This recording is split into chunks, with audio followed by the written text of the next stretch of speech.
Es en el momento exacto en el que nosotros podemos intervenir con hipotermia terapéutica y evitar lo que son la muerte de las neuronas. Especialmente, esta ventana terapéutica se enfoca en el segundo estadio de muerte neuronal. Entonces, con la hipotermia, nosotros queremos, por un lado, bajar lo que es el metabolismo del cerebro, después modificarnos su apoptosis, pero lo más importante es que el segundo estadio de muerte neuronal tratamos de aplazarlo lo máximo posible. Es por eso que es importante estas 6 horas de edad, se considera la ventana terapéutica y hipotermia, en este caso, no encefalopatía neonatal. Y también se recomienda uno de los criterios siguientes.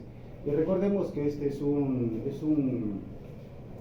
contexto donde hay una disminución del oxígeno de manera global. Entonces, lo que vamos a esperar es que no solo esté afectado los órganos más importantes en el bebé, ¿no? Lo que es el cerebro, el corazón, las glándulas suprarrenales. Esperamos en un contexto amplio de que haya una falla multiorgánica. Entonces, dentro de los criterios para indicar, pide uno de los siguientes. Quiere decir una acidosis metabólica o mixta. Nos referimos a una acidosis respiratoria con pH menor de 7. Esta muestra que haya sido tomado del cordón umbilical al momento del nacimiento y dentro de la primera hora del nacimiento. Una puntuación APGAR que es variable, como mencionaron mis compañeros, es menor de 5 a los 5 minutos. Y que el bebé esté en una reanimación continua, quiere decir en una ventilación asistida, que tenga compresiones torácicas, medicamentos para el corazón, ionotrópicos, vasodilatadores, y que esta deba ser continuada de al menos 10 minutos. ¿Cuál es la eficacia de la hipotermia terapéutica? Ha mostrado una mejora en lo que es la supervivencia, lo que son los 18 meses. Les había mencionado también lo que es una hipotermia terapéutica de baja tecnología, lo describe así la UPTD, en el que el personal se refiere a métodos no eléctricos, en lo que el personal trata de enfriar al bebé de alguna manera usando o basándose en lo que es, por ejemplo, paquetes, bolsas de enfriamiento. No existe mucha evidencia en cuanto al beneficio de esta, si bien es cierto algunos dicen que puede ser útil, pero siempre es importante mencionar algunos efectos adversos, como viene a ser lo que es una bradicardia sinusal. Un efecto bien conocido viene a ser la trombocitopenia en este tipo de pacientes. Los efectos de la hipotermia terapéutica. Anteriormente en la patología habíamos mencionado cómo repercutía, ¿no? un estado de hipoxia global, un daño multiorgánico. Entonces, ¿qué se trata de hacer con la hipotermia terapéutica? A nivel del cerebro es neuroprotector. Por un lado se mencionó que disminuye lo que es el metabolismo cerebral, también les mencioné que el segundo estadio de muerte neuronal trata de retrasarlo, entonces determinamos que es neuroprotector. Ese es el principal enfoque de esto, a nivel del cerebro. Sus efectos respiratorios, la presión parcial de oxígeno, esta disminuye entre lo que es un 3 a 4% en relación a un centígrado. También se mencionó que en un proceso de hipoxia, lo que suele ocurrir dentro de lo que son los pulmones es un estado de hipertensión pulmonar. Entonces, de alguna manera podría indicarse contraproducente, porque al aplicarle frío vamos a ocasionar una vasoconstricción y el órgano, entre todos, que podría afectarse, viene a ser el pulmón. Por eso, en algunos casos, inclusive menciona que al realizar una hipotermia terapéutica, el pulmón podría dejar de producir lo que es el surfactante. En cuanto a los efectos cardiovasculares, el corazón tolera muy bien lo que es frecuencias cardíacas bajas, que le decimos una bradicardia sinusal, y por otro lado se recomienda una presión arterial media, mayor o igual a 40. En cuanto al metabolismo, la tasa metabólica disminuye, se puede haber liberación de insulina y también una resistencia. La trombocitopenia es uno de los hallazgos que más se ha reportado en cuanto a la hipotermia terapéutica. En cuanto a la función hepática y la función renal, no parece que ninguno de los dos aumente el riesgo, ya sea en una función intestinal, por ejemplo, el riesgo de enterocolitis necrosante, o daño hepático o daño renal. Bien, entonces, en nuestro enfoque, ¿qué es lo que podemos hacer? ¿Cuáles son los pasos iniciales en cuanto nosotros, digamos, diagnostiquemos o veamos una situación de una apnea o una encefalopatía neonatal? El primer paso, antes de recibir al bebé, es primero valorar lo que son, por ejemplo, el tono, valoramos lo que es el color del bebé, valoramos el llanto del bebé, inclusive valoramos lo que es la edad gestacional. Esto antes de recibir al bebé. Eso nos da mucha información, por ejemplo, si el bebé no llora o la coloración cianótica del bebé, antes de recibirlo, que se podría tratar de un proceso de una encefalopatía. Una vez nosotros recibimos al bebé, el primer paso es secarlo y estimularlo. Esto es importante porque para poder ver qué vamos a hacer de manera terapéutica con el bebé es determinar si estamos ante una apnea primaria o una apnea secundaria, porque determinar si es una apnea primaria o una apnea secundaria nos permite saber qué vamos a hacer con ese bebé. Si nosotros recibimos al bebé, lo secamos y lo estimulamos, y por algún motivo el bebé empieza a llorar y empieza a respirar, es muy probable que sea una apnea primaria. Entonces, ese tipo de bebés no necesita mayor cuidado, que no sea darle oxígeno, darle un seguimiento, por ejemplo, con pruebas de laboratorio básicas como un AGA o un hemograma, y quedó ahí, inclusive puede lactar.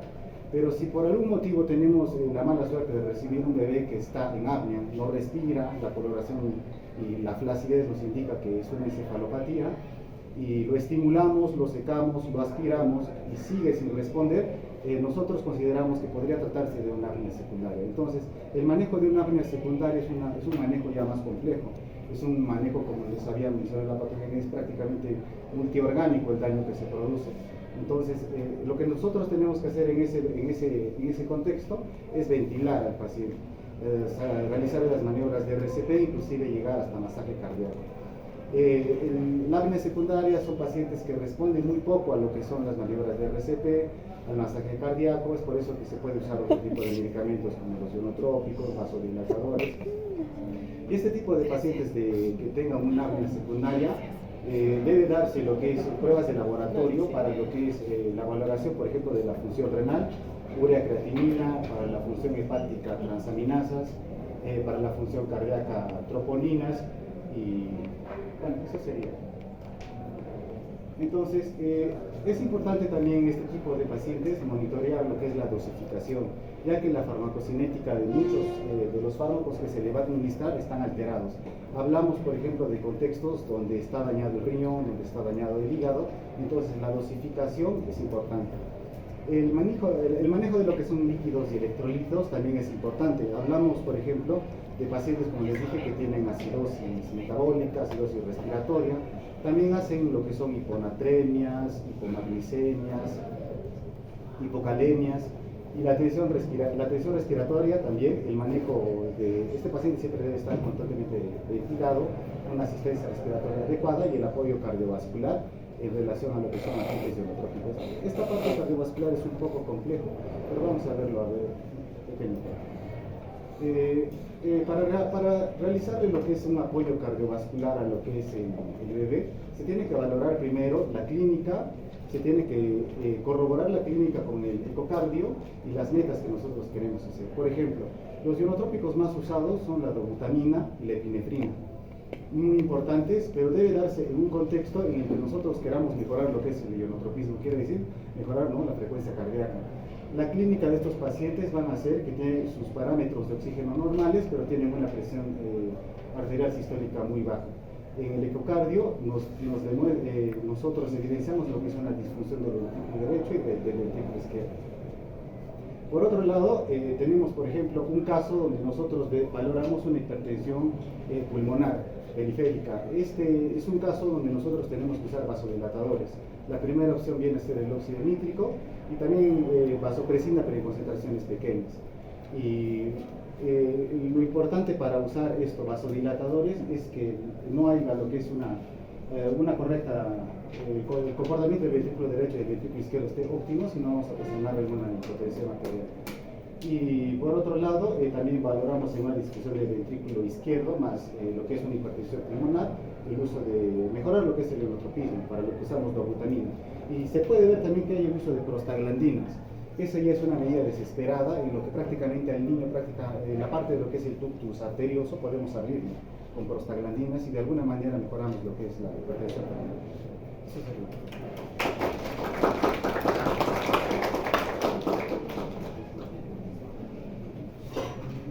Muy bien, si tienen preguntas.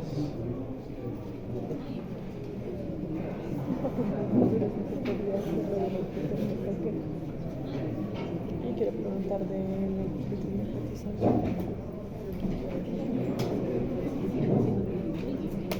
Pregunta.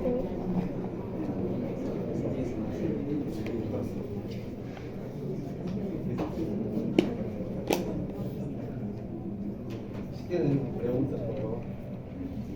Han dicho que en la colitis necrotizante tiene que estar en ayuno aproximadamente de 2 a 5 días. Pero ¿cómo vamos a dejar al bebito en ayunas? Si hemos visto que la lactancia materna es vital para la termorregulación, también para que no se deshidrate, porque va a tener una pérdida de peso muy alta, me imagino. Claro, básicamente es uno, ¿por qué? Porque a nivel gastrointestinal, como va a haber un cuadro de hipoxia, lo que se va a tratar de proteger es el cerebro, el corazón y órganos nobles. Entonces va a haber una redistribución esplácnica. Entonces tú, por más que le des alimentación, uno tendrías que valorar qué grado de encefalopatía hipóxica isquémica está el bebé, porque si está en un grado 3, pues no va, si le acerques, no va a poder lactar, no va a poder alimentarse. En grado que sea uno leve, uno tienes que valorar como que hay una redistribución esplácnica, entonces no va a poder absorber todo el peso. Entonces no se recomienda lo que es la alimentación de costo. Bueno, en estos casos a los bebés se les tiene que hacer lo que es un control de la glicemia estricto y se les aplica lo que es una dieta venosa. Y de esa manera con dextrosa podemos alimentar mientras no va a recibir nada.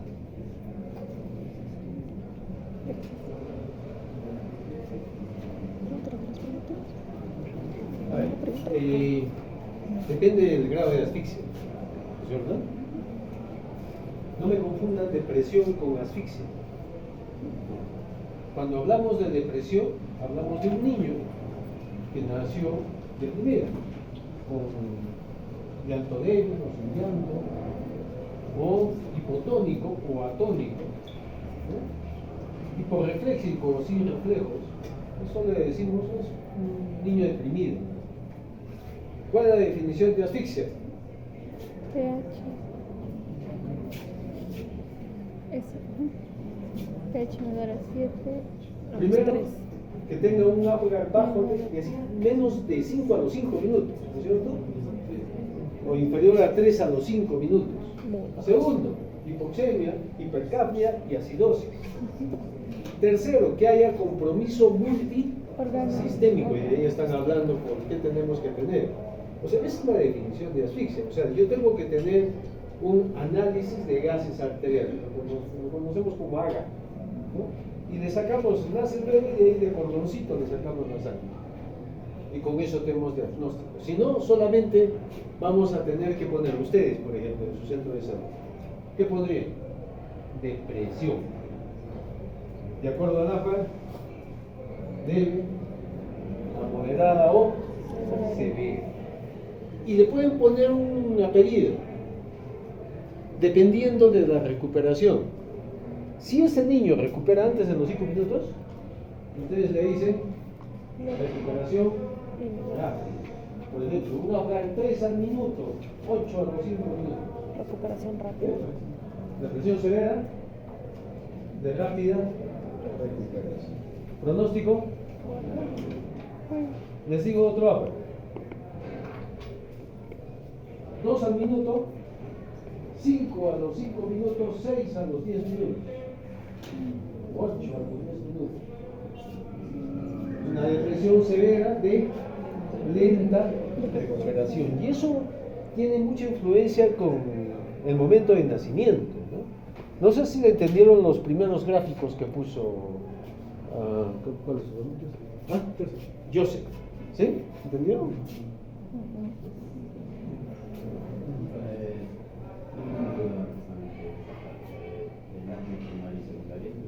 Puede que el área primaria también llegue a una falla en el estado o solo en la secundaria que la 10 minutos a la vez.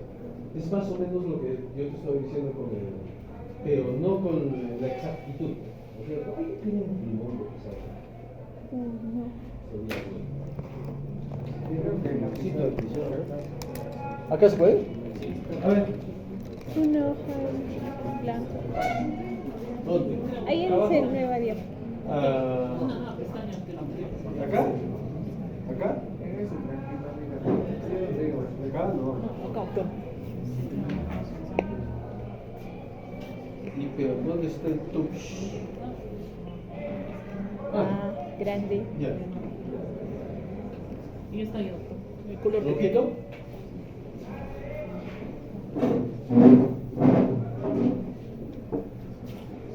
Vamos a ver. Ojalá me salga bien el dibujo. Vamos a ver la respiración. Voy a improvisar esta. ¿El niño, el feto, tiene movimientos respiratorios? ¿Sí o no? Sí. Sí, tiene movimientos respiratorios.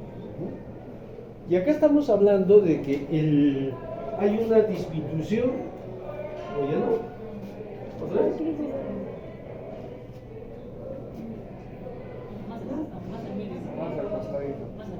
¿Acá? ¿Nada? ¿O acá? Hay una disminución de oxígeno, ¿cierto? El feto tiene movimientos respiratorios más o menos entre 30 a 70 movimientos respiratorios por minuto, intraútero. Son respiraciones, pero no de aire, ¿no es cierto? Porque todavía no han nacido. Pero ¿qué pasa cuando el oxígeno disminuye? Estos movimientos comienzan a hacer esto. Pero de repente, intraútero, estamos hablando de asfixia perinatal, intrauterina, no postnatal. Entonces, el niño hace un periodo de apnea intrauterina. Les dije la vez pasada, diferenciemos lo que es apnea perinatal, apnea neonatal. La perinatal es al momento del nacimiento. La neonatal es el cese de respiraciones en cualquier niño que haya respirado, haya nacido, haya respirado y que después de que haya respirado por algún otro motivo, que puede ser a las horas, al día, a los 5 días, de repente hace periodos de apnea. Cese de respiraciones por más de 20 segundos, acompañado predicado, ¿no? Pero el oxígeno le sigue faltando a esa mamá. ¿Sí? Sigue el problema. Mientras el obstetriz o el ginecólogo dice, ponla de costadito de un lado, ponle oxígeno, ¿no? Para que pueda circular mejor la sangre, pero no mejor. Entonces el feto comienza a hacer este tipo de movimientos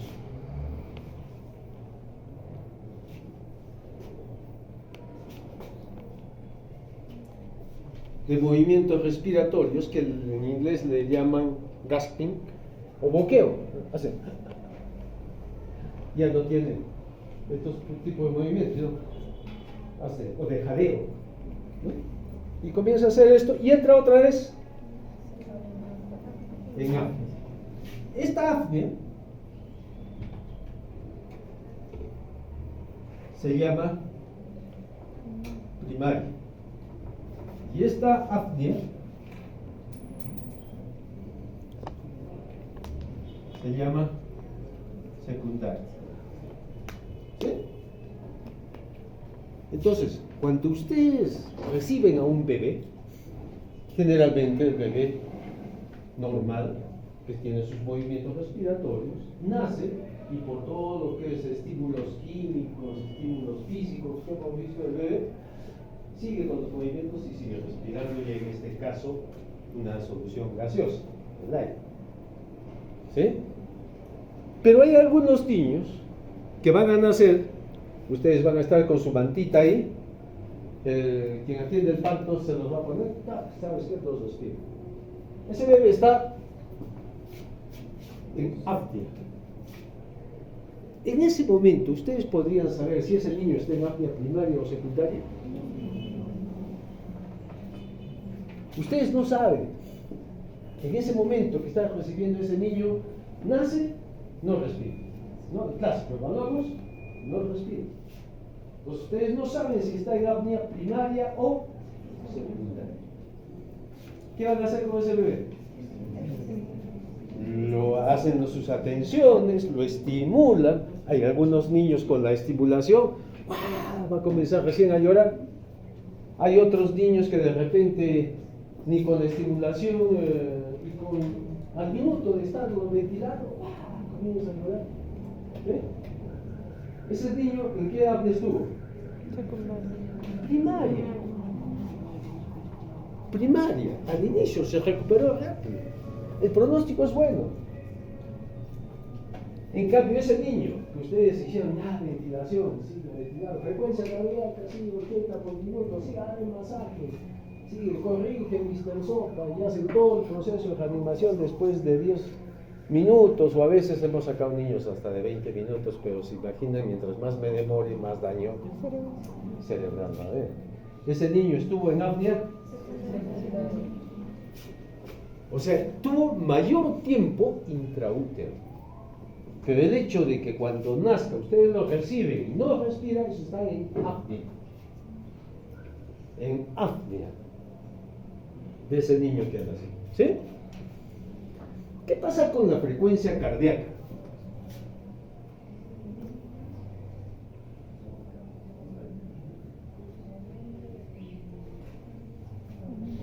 Al comienzo de la hipoxia, ¿qué pasa con la frecuencia cardíaca? Vamos a poner acá 100. Vale.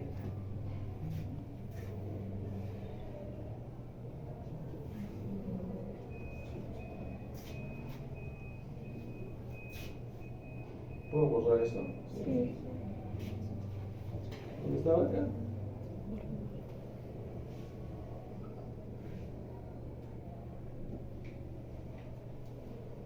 No, pluma. Pluma. Ya, al comienzo, ¿qué pasaba? Nada, se mantiene. Cuando esté en este momento, se mantiene. ¿Qué pasa cuando llega la apnea primaria? Sube. Bradicardia. Hace bradicardia. ¿Sí? Al comienzo, incluso esto puede llegar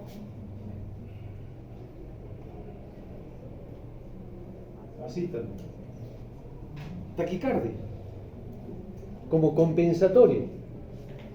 O sea, dice, muy bien, pues necesita más oxígeno, hay que latir más para llevar más oxígeno a los tejidos porque le está faltando.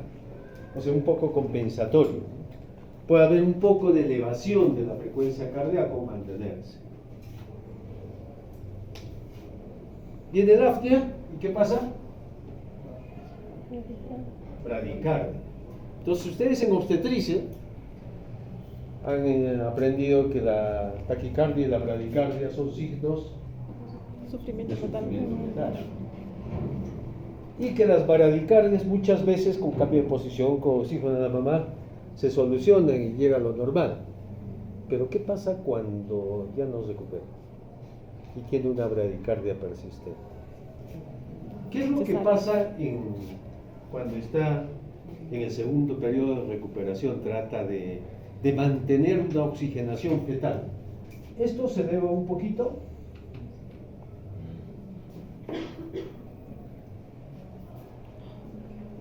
Trata de compensar un poquito y después se vacía. Está muriendo.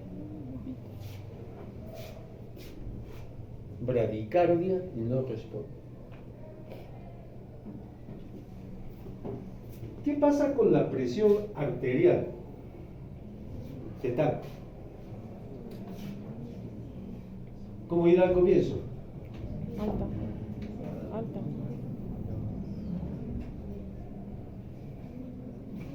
Apnea primaria, Recupera un poquito. sube. Y después en apnea secundaria,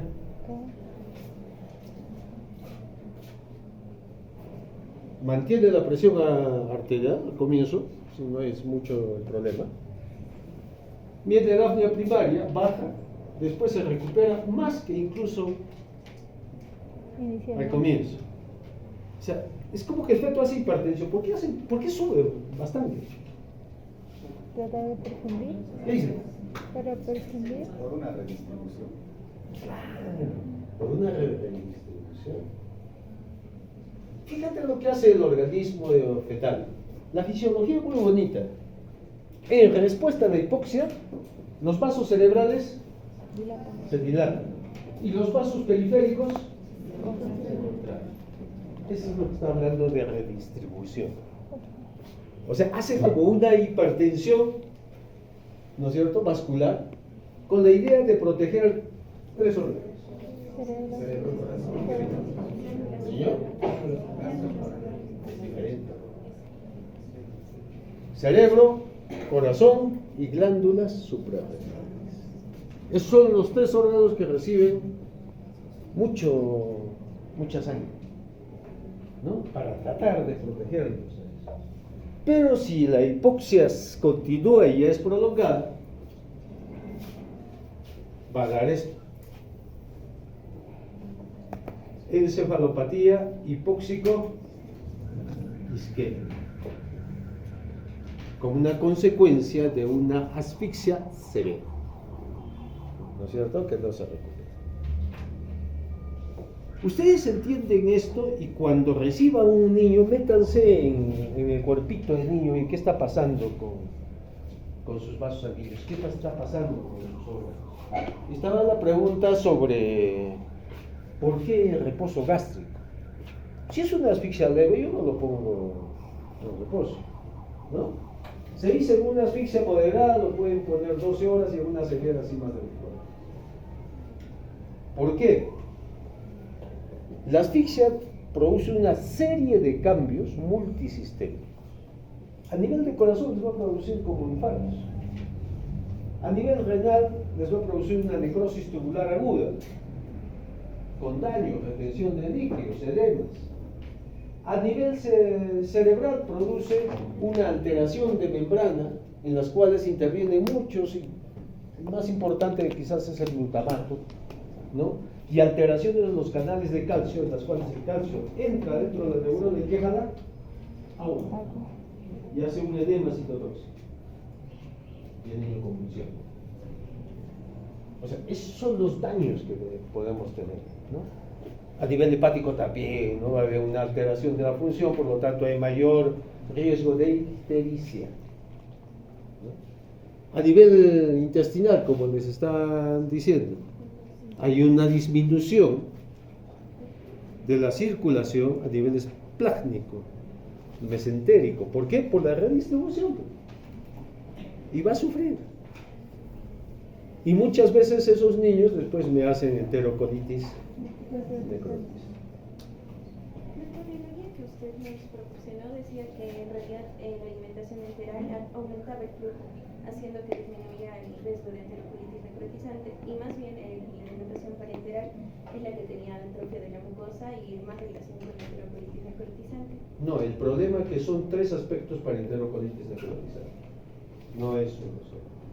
Uno es que haya una necrosis de mucosa, y eso te lo da la asfixia. El segundo es que le des una fórmula hiperosmolar. O sea, cuando empezamos con estos niños, no utilizamos fórmulas lácteas, sino leche materna y de a poquitos, ¿no? Entonces, y el tercero, tiene que haber una sobreinfección. 3 cositas, ¿no es cierto? Necrosis de la mucosa, porque la enterocolitis es como que se diseca la mucosa de la muscular y el aire se mete ahí adentro. Entonces, cuando tomamos una radiografía, sí, para el intestino y unos circulitos negritos, ¿no?, que es el aire que se ha metido entre la mucosa y la pared intestinal. Entonces, lo primero que tiene que haber es necrosis. El segundo es la leche, el tipo de leche. Entonces, siempre tiene que ir, cuando empecemos, con leche materna exclusiva, no con fórmulas. Y tercero, tiene que haber una sobreinfección bacteriana, ¿de acuerdo? Son las 3 cosas que tiene que haber, ¿no? Muy bien, ¿alguna otra pregunta? Entonces, ¿lo entendieron? ¿Sí? ¿Está bien? ¿Cuál es tu nombre? Arnold. El doctor. Aarón. En caso que, digamos, el apnea sea perinatal, ¿cómo se hace el diagnóstico, digamos, en los perinatales, y a la misma vez cuál es la Antes de que nazca, después de que nazca. Antes de que nazca es el diagnóstico, es obstétrico, ¿no es cierto? ¿Qué es lo que hacen los ginecólogos? Un ecodoppler. Hay que ver el ecodoppler, cómo está, ¿no? ¿Cuáles son las causas de asfixia? ¿Cuáles son los mecanismos? 5 mecanismos. Yo les digo y ustedes me dicen cuáles pueden ser. Alteración de la circulación a través del cordón umbilical. ¿Qué puede ser? ¿Qué puede ser? Solamente estoy hablando del mecanismo, dime las causas.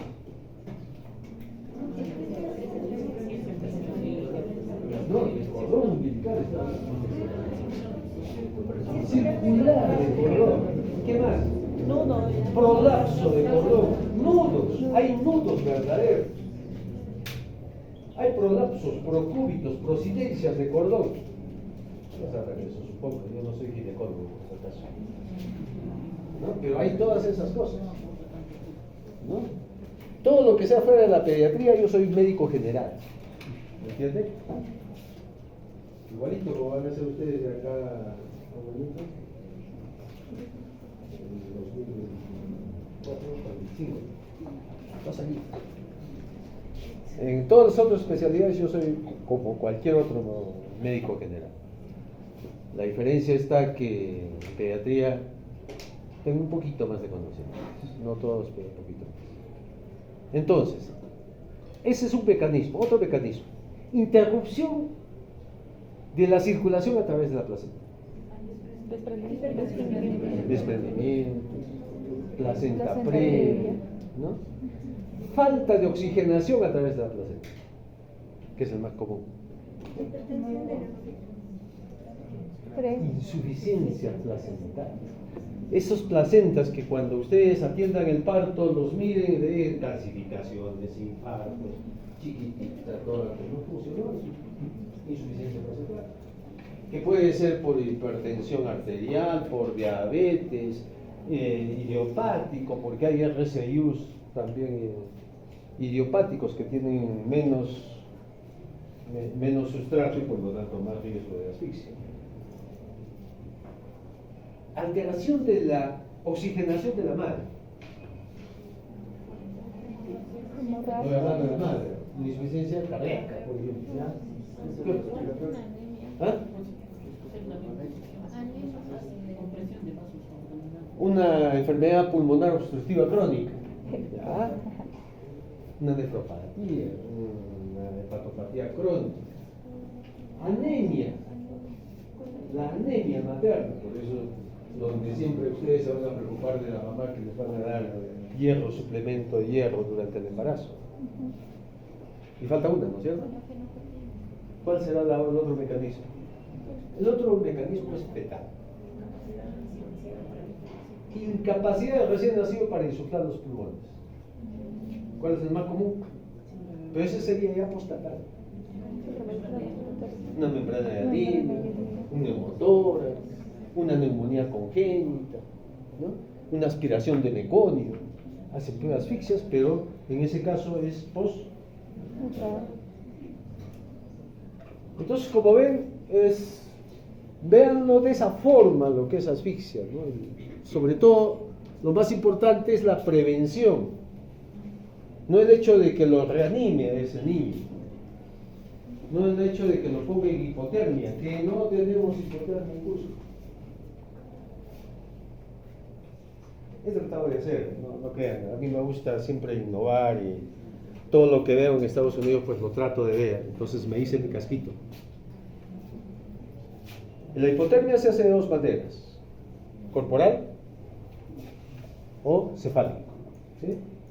En este caso lo que está últimamente solamente es el selectivo. Entonces vi, me acuerdo en Miami Children que utilizaban estos enfriadores de cabeza que vienen con un sensor. Ese sensor se lo ponemos al esófago o al recto. Entonces de esa manera tratamos de controlar la temperatura, ¿no? La idea es bajarle a ¿cuántos grados? 32. 34 o 35. tenerlo 3 días y empezar en los primeros 6 horas de vida, porque si no, no tiene ningún efecto, ya el daño ya se ha hecho. Es lo único que ha demostrado que puede ayudar en asfixia severa, en la severa. ¿Sí?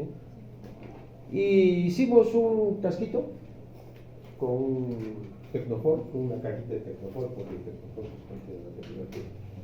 Y con los refrigerantes que se utilizan en vacunas, hay unos cubitos. El problema es que no podíamos medir la temperatura necesaria para y qué tanto bajarlo. Y sí le poníamos su sensor, porque teníamos, el del monitor tiene 2 sensores, ¿no? Uno corporal y otro con una sonda que se puede poner arriba, igual de software. Y nosotros le poníamos y sí, pues controlarlos. Pero teníamos el problema de que se bajaba mucho o se subía mucho, entonces decidimos mejor no. ¿Qué es lo que se podría hacer? Hipotermia pasiva. ¿Qué significa? Pasiva significa hay que controlar funciones vitales, todo, pero no hagamos nada para enfriarlo ni calentarlo, ¿no? Pasivamente, ¿no? Entonces, ante la falta de una guía adecuada y del material o el insumo adecuado, no lo calentemos ni lo enfriemos, mantengámoslos a una temperatura neutral. Entonces en eso hemos quedado, en eso es lo que hacemos, porque la hipotermia por mucho tiempo o muy profunda también trae sus consecuencias. Si me hace hipoglicemia y ustedes no me controlan la glicemia cada 4 o 6 horas, la hipoglicemia le va a hacer más daño incluso, o le va a aumentar más daño que lo que tuvo por las otras. Entonces, no, quedémonos con eso, olvidémonos hasta que tengamos una hipotermia adecuada, ¿no?, en los hospitales, y solamente para los nacidos en el hospital o que estén cerca, ¿no?, porque se debe iniciar en las primeras 6 horas de vida. Otra pregunta. Doctor, una pregunta. En la asfixia neonatal, usted dijo que se puede dar después de unos cuantos días. Si, digamos, da en casa, ¿hay algún tipo de maniobra o estimulación que puede hacer la madre para que salga de esa apnea? Primero, vía aérea, lo mismo. ¿Cómo puede hacer con vía aérea la mamá? Limpiar, pues si hay secreciones o algo, o algún objeto. Primero, limpiar. Segundo, ventilar. No tiene ambos. No. Boca a boca. La mamá lo podría hacer. Yo no lo haré. ¿Por qué? En alguna vez lo he hecho. Porque necesita, oye, se está muriendo. ¿Qué hacer? En algún momento, de hecho, pero en situación en que ustedes van a ir al periférico y no tenías nada, ¿cómo se va a morir? Pero con todos los riesgos que tenemos de una contaminación horizontal, no sabemos. Yo no confío ni en mi hermana. ¿Ustedes qué pueden? No, a mi hermana que le dé la leche. ¿Podían? No. Será su hermana, pero no sé nada, ¿no? No, es bien peligroso. O sea, no hagan eso. Hay muchas enfermedades. Aparte del VIH, tenemos hepatitis B, tenemos citomegalovirus, tenemos el virus lentos. Incluso en virus lentos también están contraindicadas la lactancia materna. Muy bien, otra pregunta. Muy bien. La última es. Doctor, bueno, si mi paciente presenta asfixia, ya sea intraparto, posparto, preparto, posparto, y le hacemos la reanimación, doctor, usted nos habló que la hipoglucemia va a ser un problema mucho más grave. Doctor, ¿cómo le administro la dextrosa? ¿Termino el RCP y le administro la dextrosa? Inmediatamente. Terminado, al culminar mi RCP. Lo estabilizas y se pone en el 9-2. Y Sí, eso vamos. Fácil se nos va a hacer poner un endovenoso, calcular una velocidad de infusión de glucosa, 4 a 6 miligramos por kilo minuto. Eso es ultra fácil. Ahora dice, ¿qué será? Porque no lo saben. Pan comido. Expertos van a ser. Yo les digo, preparen una dextrosa con agua y dextrosa al 33 que dé un pic de 4.7 miligramos kilo minuto y lo van a hacer.